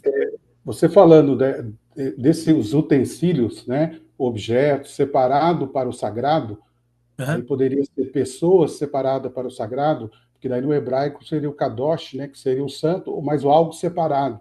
E aí uhum. faria sentido naquela palavra, não hieros, que é o sagrado, mas hagio. E aí por isso começa com alfa, que é o santo, é o separado para o sagrado. Ah, de agiografia, tipo Não, ágios. de hagios, Tá. hagios, Uhum, que é aquela palavra que começa com alfa lá. tá. Já seria por exemplo, na Bíblia, os personagens bíblicos lá que são escrita agio, é que traduz, né, se fala agiográfica, né, mas em Uhum. grego seria hagio. Aí começa com alfa. Aquela palavra deve estar falando desse Ah, tipo de lugar, de objeto ou pessoa que é separada para o sagrado. uhum. Ah, tá, legal. É Né? isso mesmo. É isso mesmo. Aí? É isso É, eu mesmo. olhei, eu olhei aqui, só tá faltando o izinho na tradução do Google Tradutor de ágios, só tem as mesmas letrinhas, só que tem um izinho na versão do Google Tradutor. Tem aquele a alfa, um que parece um Y, Que deve aí ser o na gama, do né? Google Tradutor tem um izinho que não tem aqui no texto, no livro. Aí tem um O e um negocinho que parece um S. Eu não sei nada de grego, por isso Eu, que eu estou me dando a É, liberdade de acho que descrever é Sigma as mesmo. letras. eu estou olhando a palavra aqui, é um alfa, depois tem um gama, iota, aí tem um ômicron e um sigma final. Termina a palavra. É hagios mesmo. É que Ágios. a tradução É, é ágil, em português seria, né, sairia como ágil, É, né? É porque começa com H também, né? Começa com tá. H também. exprime a noção de santo. É. Que é a vítima sacrificial, né? Que é, por exemplo, o carneiro sacrificado na comunidade, né? Que Se for pensar o carneiro, essa mítica vai ser retomada até no cristianismo, né? Uma vez que Cristo é o Cordeiro de Deus, não é? Né? Que se sacrifica, né? Tem inclusive para quem O Fábio, diga lá. O Márcio também sabe, Benjamin também, é o Isaac, né? Isaac e É mesmo. Abraão, né? Então, Isaac é o ágil, né? É O mesmo. Ágios.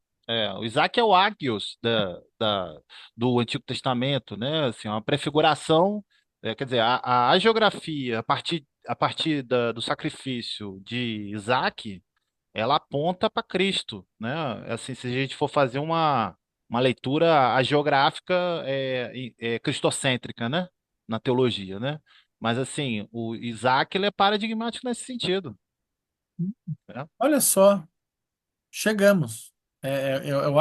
Parece que é isso, né? Não, também não manjo muito de grego, não, mas assim, pelo que a gente está vendo no contexto aqui, acho que tá bem relacionado a isso, né? Essa questão do sacrifício, fica a dica. E tem uma música do leste europeu, músico chamado Goran Bregovic. Para quem gosta, se chama Ederleze, que é um menino cantando o sacrifício de um carneiro numa comunidade ritual. Muito bonita. Fica a dica, né? Parece que passa essa dimensão do tabu, que é a questão do animal ágil, né? No sentido do sacrifício reservado para santidade e tal, né? Enfim, daí várias comunidades ancestrais têm essa questão, né? Legal como perpassa, né? Várias comunidades, né? O Fábio é bom que se Oi? lembre também que o Kierkegaard ele vai convocar esse episódio do Abraão e Isaac, né? Do sacrifício, né? Aham. Colocando Isaac nesse lugar de Ágios, em que ele vai denominar isso de angústia.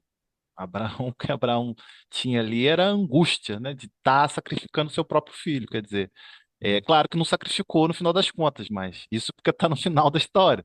Mas Mas é um. durante o percurso ele não sabia disso, ele só vai ser É que revelado depois na hora, né? Ó, para aí que não é assim, você para aí que não vai sacrificar nada, não. Porque Tem a um história se carneiro aqui. desenrola, né? Tem toda uma viagem para levar o filho lá, Exato, né? exatamente, exatamente, exatamente. Ele chama isso de angústia. De angústia. Interessante que aí eu fico até pensando nessa dimensão do agios do radical da palavra angústia como angst. Será que linguisticamente a gente tem um elo aí? Aí a gente já pirou na E o, linguagem. e o agiota, gente? Vamos botar Ah, nesse mesmo bolo também? olha só, de ágil, né? Olha só, né? O santo agiota é quase uma redundância, então. Vamos pensar, a gente pode estar errado? Muito. Mas é aquilo, errar em grupo é bem melhor do que errar sozinho. Isso é um fato, né? Mas fica aí, né? Se non è vero, bene trovato, né? Mais um pouquinho a gente termina. O castigo para a violação de um tabu era geralmente deixado para uma instância interior, de efeito automático.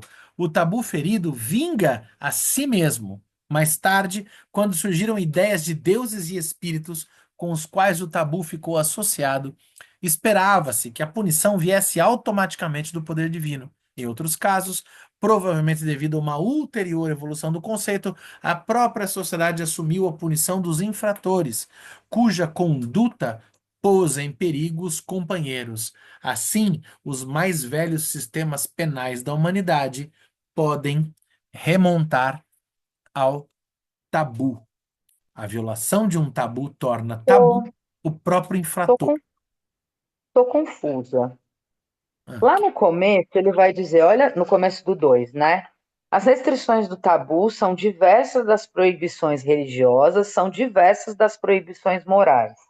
Aí ele está trazendo um monte de exemplo que, em que o tabu vai se relacionar com proibição religiosa e, em alguma medida, com proibição moral, quando a gente liga o moral à criação do estatuto jurídico.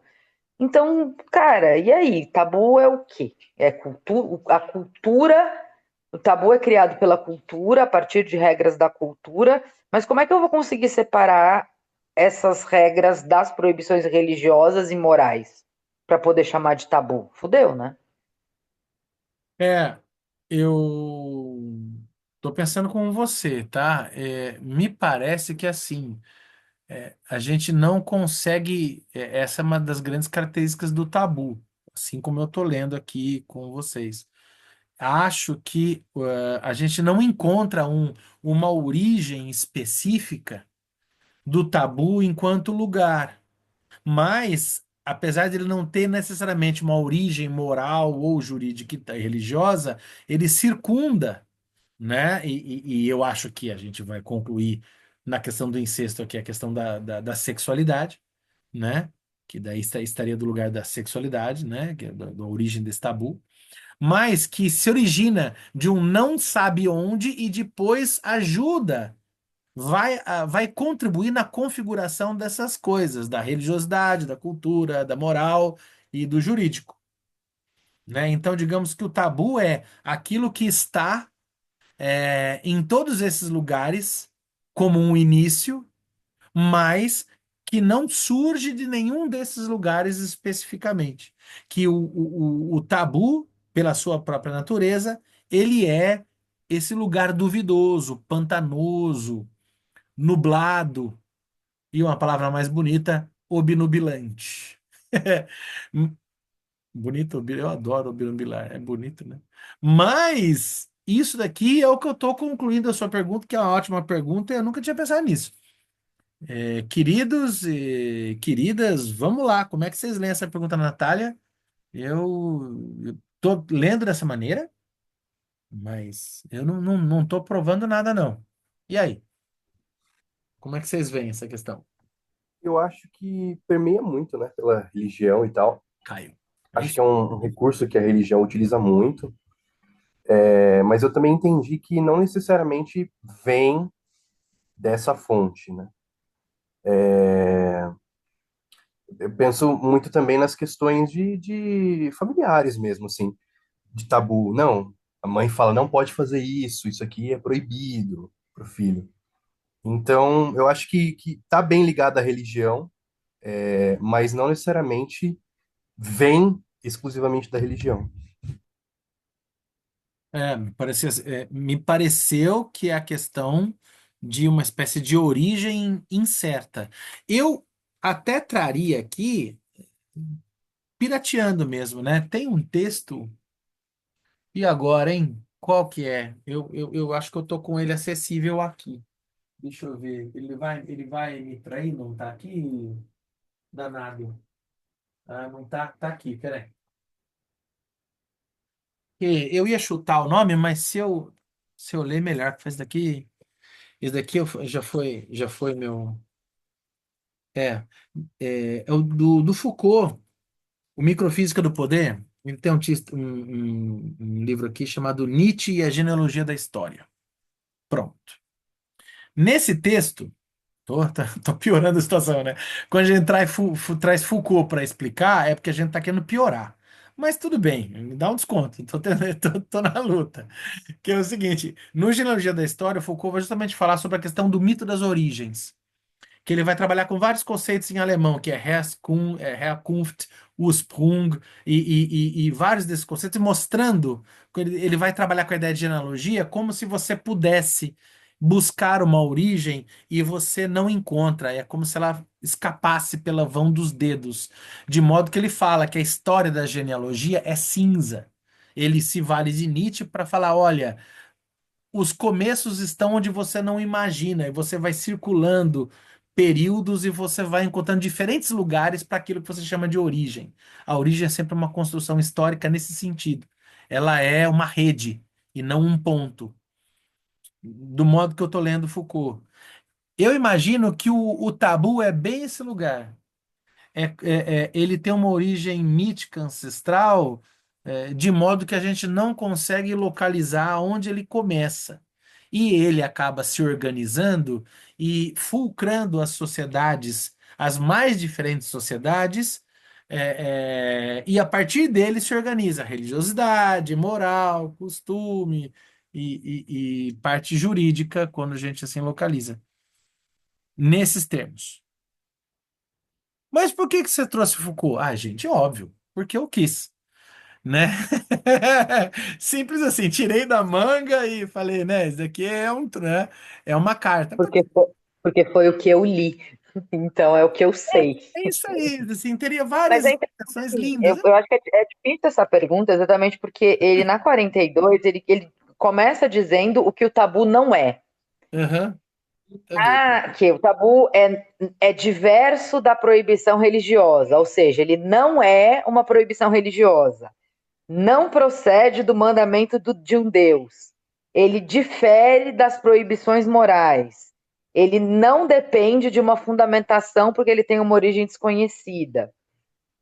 E aí a Enciclopédia Britânica, na primeira parte, ele vai dizer que ele abrange o sagrado, conversa com a santidade, mas e também não, aí no começo da 44, não se deve chamar de tabu o que é melhor caracterizado como interdição religiosa. Então, assim, a galera sabe falar o que o tabu não é, mas até agora ninguém disse o que é a porra do tabu, entendeu? Vamos lá, vamos em frente. Ó, Não, é isso Fábio, aí. Ó, Fábio, eu tô oi, aqui sem o meu rostinho, mas eu tô aqui de ouvido ligado. ótimo, Cláudio, vamos lá. Estamos aqui discutindo com meu marido na sala, obviamente, Ah, né? Tá A comendo São Cláudia Paulo é no fim de da. semana. A Cláudia, Cláudia você tem que.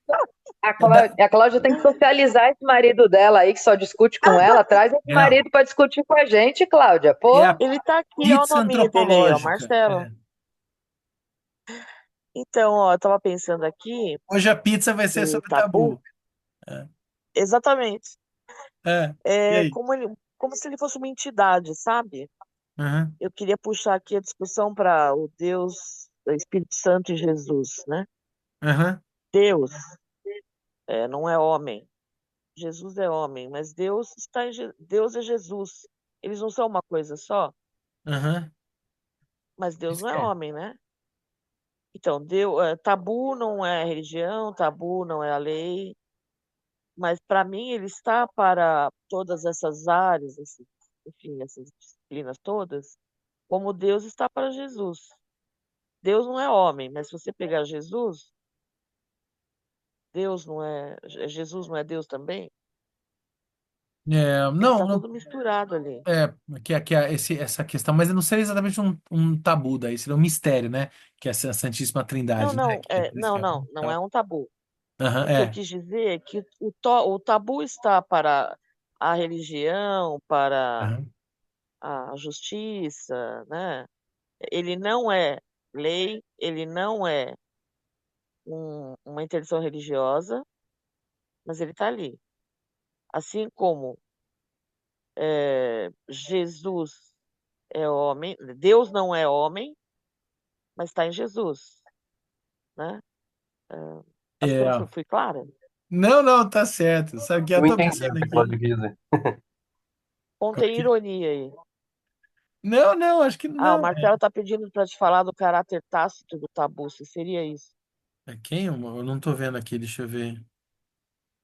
É meu marido que Marcelo está tá com aqui a do mão meu lado. levantada, é isso? Não? Fala aí, gente. Marcelo é o esposo da Cláudia.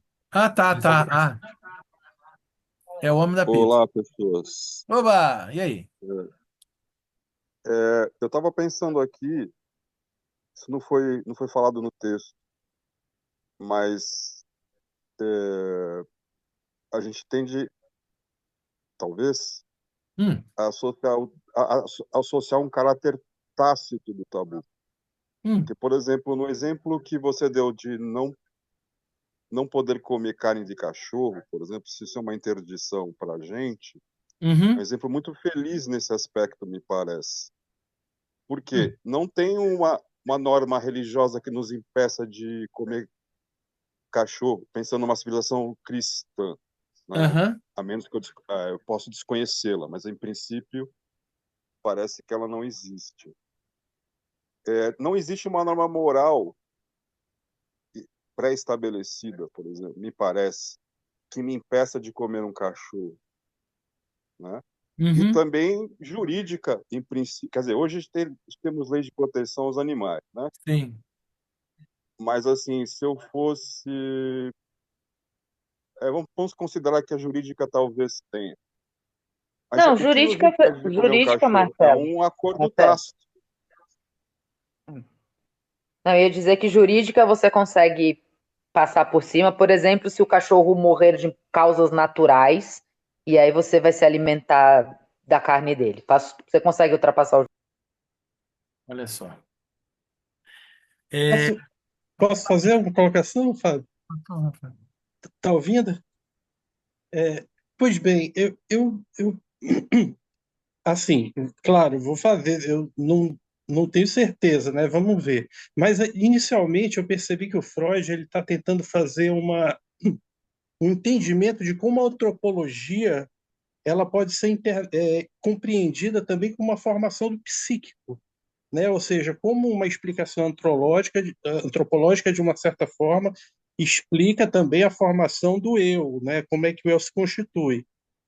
E nesse sentido, vamos dizer, a criança, quando ela é bem pequenininha, ela tem os pais como sendo sagrados, como sendo totem, né? Como sendo aquelas pessoas que trazem toda aquela expressão do que há de maior, é, do que tem que ser consagrado, do que tem que ser seguido, né?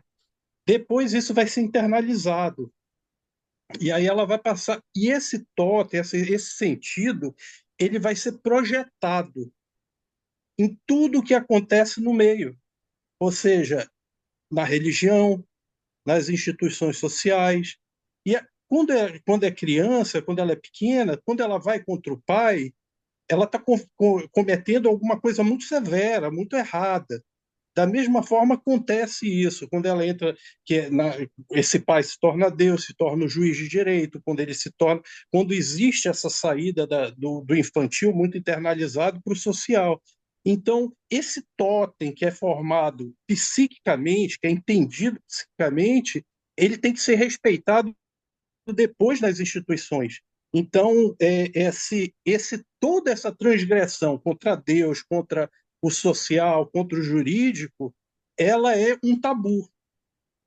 Por isso que eu acho que o tabu, esse tabu, que é o que vai contra o sagrado, contra o que normatiza a sociedade civilizatória, ela acaba se tornando um tabu. Então, o que acontece? Esse tabu ele não está preso especificamente à religião, ele não está preso especificamente a uma coisa.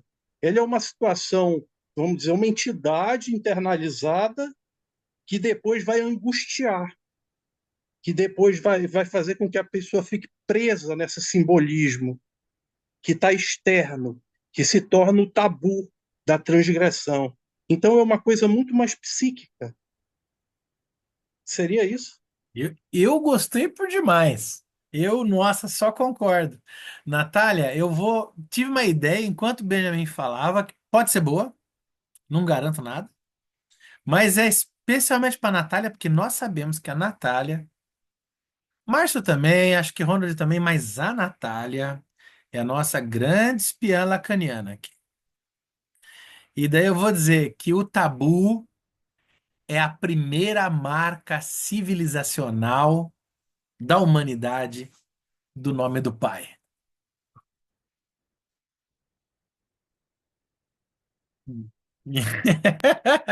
Falou bonito. Peraí, que eu anotei. E o Freud, o que ele está fazendo é que ele está pegando, mas assim, o momento, é como se ele tentasse fotografar como é que a humanidade sai da sua condição de natureza mais assim. Vamos lá. Primeiramente, os bichos viviam numa horda, na matilha, como cães. Aí deixa de ser uma matilha de cães e vira gente. Vira gente quem? Os ancestrais, os Xavante, os Yanomami, os moradores de Piracicaba, de Belém do Pará, todos, e dos Estados Unidos. Será? Não sei. Pode ser. Né?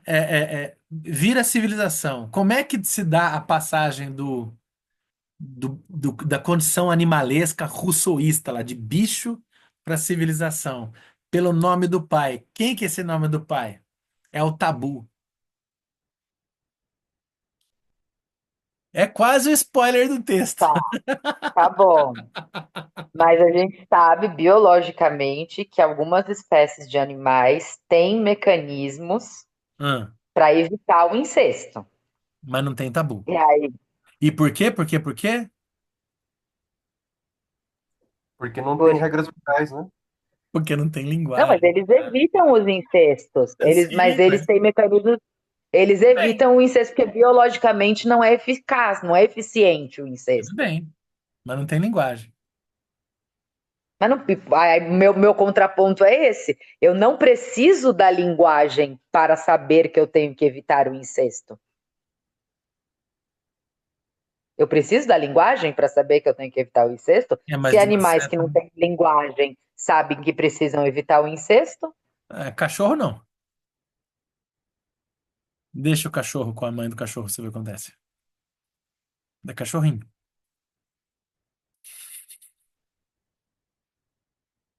e dá cachorrinho defeituoso, como dizem que dá na Natália relação pensa que a do. gente é veterinário, cara. Ela não tem misericórdia, ela não sabe o valor da palavra perdão, né? Não. Tô brincando, né? Não sei. Acredito que deva dar um refinamento. Não, o problema que a gente tem lá dos cachorros com refinamento de espécie, de cachorros que são criados em canis, e que tem toda uma discussão de se deve ou não deve o refinamento das raças. Por que que o nosso vira-lata caramelo é uma raça superior? Porque ele é um transante, que ele vai transando com todo mundo pra rua, né? Enquanto os cachorrinhos de raça, os cachorrinhos de madame, sei lá, pitbull. A galera que refina a raça põe o quê? Pega uma matriz e acaba gerando um grau de parentesco mínimo que acaba dando problema reprodutivo. O que garante. Aí que tá. A natureza sabe que a questão incestuosa é um problema, mas parece que o ser humano precisou pôr em linguagem. Como se dá essa passagem da linguagem do bicho pra gente? Tabu. E da onde ele vem o tabu? Então, ele nos marca, ele nos define. Mas da onde ele vem?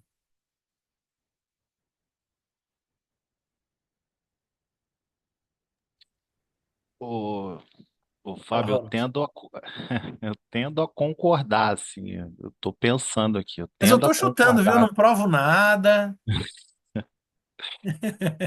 Eu não provo nada. porque você for no seminário 17, o Lacan vai falar isso, tá lá no seminário 17, ele vai falar que o tabu, ele fica entre o pai morto e o Olha lá. gozo. Olha lá. É, ele fala isso lá no seminário 17, assim. Virei Então, lacaniano. eu tendo a concordar com você, mas eu tenho outras questões, assim, eu não sei, eu não sei. Tem questões históricas aí, é, dentro da cultura brasileira, especificamente, que eu realmente eu fico pensando, sabe? Fico Porque a pensando cultura nisso. brasileira é antropófaga. E aí eu não sei até onde vai esse pai morto, sabe? Não É sei até onde vai macunaímica, né? não sei até onde vai É, esse pai tá morto. ligado. Isso também produz muito, pode produzir, né? É, o que o Lacan chama, quando ele fala de racismo, ele fala no seminário 4 ele fala de racismo, ele fala uma, uma horda de corsários. Ele fala isso. Então eu não sei até que ponto isso pode produzir, reforçar as estruturas opressivas, entende? Isso que eu estou querendo dizer. Se eu, Uhum, se eu, se eu lanço isso, esse tabu desse jeito, como uma marca entre o gozo e o pai morto, uhum. eu não sei até que ponto isso pode reproduzir, pode ser um lugar de produção de racismo, de misoginia, Ah, de não. opressão, entendeu? Eu tenho que pensar por conta da cultura brasileira e da carga colonial que a gente tem, né? É. Porque o inconsciente aqui pra gente é colonial, o grande outro é colonial. Então a Talvez gente a tem que gente pensar, precise assim. localizar, inclusive, melhor o que é esse tabu, né?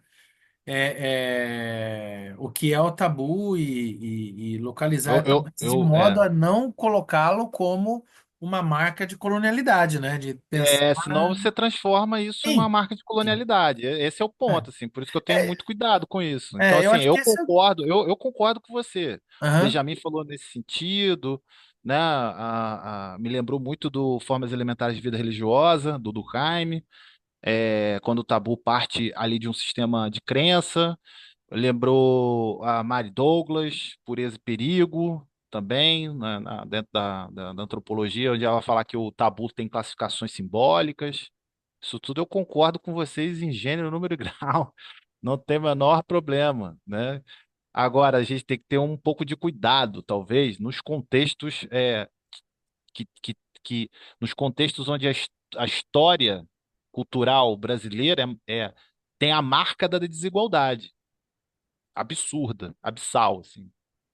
Mas Muito mais do que qualquer outro contexto aí que você vê, né? Então, eu entendo, mas a questão daí do tabu enquanto a questão, por exemplo, a proibição do incesto, enquanto essas marcas digamos assim, de surgimento, que se o tabu marca um surgimento de linguagem, a gente acho que dá, é óbvio que é uma atividade a ser feita, porque, bom, pensar a psicanálise para além de uma marca colonial é algo que está sendo feito e vocês, né, do núcleo de estudo lá estão fazendo bastante isso e ó, muita gente está fazendo, mas há muito que se fazer, né? Então, como marcar isso? Mas dá para pensar assim, a gente pensar o tabu como esse momento, processo que marca um surgimento de linguagem para tudo aquilo que a gente vai entender como humano, além de um paradigma estritamente ocidental e sendo aberto, assim, talvez o que a gente precisa é abrir esse tabu e até lembrar da origem da palavra tabu, né? Que o Freud fala aqui, que a Natália trouxe muito bem, né? Que desse o começo dessa definição, que a palavra tabu, como é que é? Tá no próximo onde a gente parou aqui. A palavra tabu, inclusive, não é ocidental, né? Que é polinésia, né? A palavra tabu não é ocidental. Então a gente, assim, é óbvio que há que ter um esforço mesmo, né? Para tomar cuidado para que esse discurso de simbolização, essa ideia de simbolização não se torne uma marcação ocidental colonialista. Ela precisa dar conta desse desafio gigante que ela precisa ser anticolonial, é isso ela que você está precisa ser falando. anticolonial, né? Quanto a isso também é isso, né? Eu acho que tomar cuidado para não cair numa marca de colonialidade canhestra, né? É isso. Totalizante, que Isso. sim, abre, sempre tomar cuidado com essa branquitude aí, que tem que desconfiar disso daí, né? É verdade? Eu acho Agora, de que- fato, o resto é isso mesmo. Do tabu ser algo que, como é que fala, assim, é mais antigo que o Código de Leis, você não tem origem, né? A Ah, origem do tabu é mitológica, né? até a nossa narrativa de existência, né? Como é que surge no mundo, a Ah, nossa própria narrativa é mitológica, então o tabu, então também o que que eu estou querendo dizer? Que a nossa própria narrativa de surgimento, de quando, como eu vim à existência nesse mundo, ela também é um tabu, porque ela está num lugar é? mitológico. É uma Sim. narrativa mitológica, né? Então, por isso que quando a gente fala é difícil falar da gente mesmo, né? Em análise você vê isso, né? A escuta analítica você vê como é que é difícil o sujeito falar dele mesmo, porque ele tem que estar lidando com o tabu, pô. Ele Ele tá tem lidando com o seu próprio tabu, né? um processo de destabilização. É isso A aí. psicanálise é uma destabilização de si, né? Legal. Só ler aqui o Alexandre, deixa eu ver aqui, eu deixei aqui eu passar algumas coisas. O Alexandre Ribeiro colocou: o tabu é o guarda-chuva que abrange e abarca todas as outras proibições, como origem, e daí ele, né? Aí o Caio coloca é uma boa visão. O Alexandre concorda com o Benjamin, perfeito Benjamin, o Edival. Aí a gente entra no debate antropológico da distinção entre natureza e cultura, né? Né? Natureza e cultura, terra e campo, e lá vamos nós para as nossas ambivalências das nossas tópicas do pensamento ocidental, né? Enfim, eu acho que eu vou interromper a gravação, até nosso vídeo vai ficar enorme. Valeu, gente. Ficamos para o nosso próximo encontro.